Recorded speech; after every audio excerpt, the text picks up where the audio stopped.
आज कुरुक्षेत्र में गुरनाम सिंह चुड़नी ने डीएसपी को चपेड़ मारी और माँ बहन की इतनी इतनी गंदी गंदी गालियां दी। उसके बाद असल में मसला क्या था? मसला गुरनाम सिंह चुड़नी खुद आड़ती है और इसकी दो आड़त की दुकानें हैं। इसका लोदान नहीं हो रहा था, उसके लिए इसने यहाँ एक नोटंकी करके जानबूझ के किसानों के नाम पे वहाँ अपनी ट्रैली डीसी कार्यालय में कर दी। और उसके बाद जिस तरह का इसका व्यवहार था, वहाँ जो बातचीत के लिए डीएफएससी आया और इसने ट्रैली से उतरते ही उसको चपेड़ मारी और उसके बाद माँ बैठ की गालियां दी। अब सबसे बड़ा मसला ये, गुरनाम सिंह चुड़नी किसानों की आड़ में आड़तियों का नेता है। इसने पहले भी आड़तियों से फंडिंग हुई, भाई किसानों के आंदोलन को डाइवर्ट किया जाए। ये मैं ये कहना चाहता हूं, ये सबसे बड़ा गुनाहगार है किसानों का। जब मंडी के अंदर कच्ची पर्ची से खरीद हो रही है, जब किसान पर नमी के नाम पे लूट किया जा रहा है, उन सब में गुरनाम चुड़नी की हिस्से पत्ती है आड़तियों से।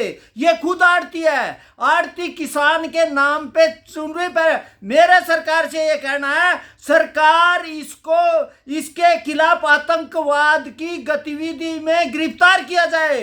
इन्होंने ड्यूटी पे एक अधिकारी से सरेआम मारपीट की और उससे प्रेरित होंगे।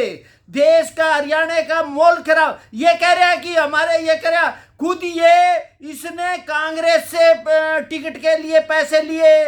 उसके बाद चौटाला साहब का इसने लोकसभा में चुनाव किया।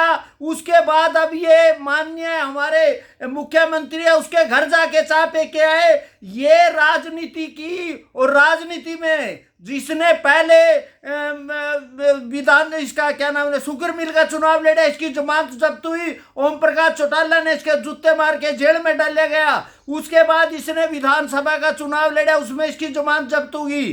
फिर इसकी घराड़ी ने जिला उसका एमपी का चुनाव लड़ा, जमानत। अब इसने पेवे में चुनाव लड़ा, इसको सिर्फ 1100 वोट मिली।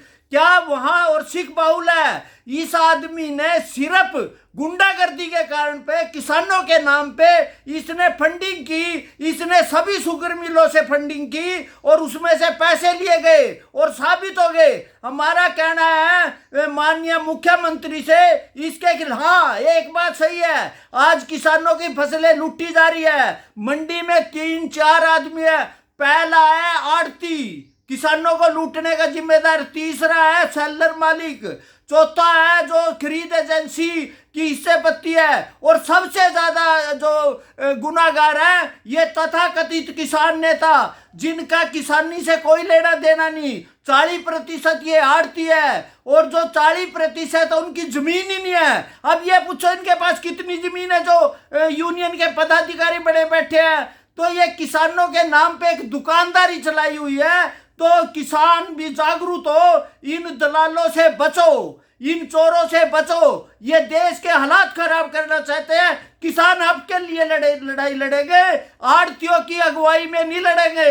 ये सभी आड़ती है, ये किसानों को गुमराह करके अपना मतलब करना चाहिए। मेरा कहना है सरकार से, इसके खिलाफ आतंकवादी कार्रवाई में गिरफ्तार किया जाए और इसके ऐसा कानून बनाया जाए जिस तरह से अमृतपाल जेल में पड़ा है, इसको भी वो मौका लगा के इसको जेल में डाला जाए। और किसान अपना धैर्य रखे, इसका कोई मतलब नहीं है। सिर्फ आड़ती की लड़ाई लड़ रहा है, अपनी फसल के लिए लड़ाई लड़ रहा है, लदान के लिए लड़ाई लड़ रहा है। किसान की जब पर्ची पे और उस पे नमी पे जब लूटा जा रहा है, जब किसान के खाते में आके पैसे यही आड़ती है वापिस लेके सेलर मालिक और खरीद एजेंसियों को दे रहे हैं, इसकी लड़ाई नहीं लड़ रहा। ये कभी भी आड़तियों के खिलाफ नहीं बोलता, ये खुद आड़ती है। और इसका इंतजाम करना पड़ेगा किसानों को भी और सरकार को भी।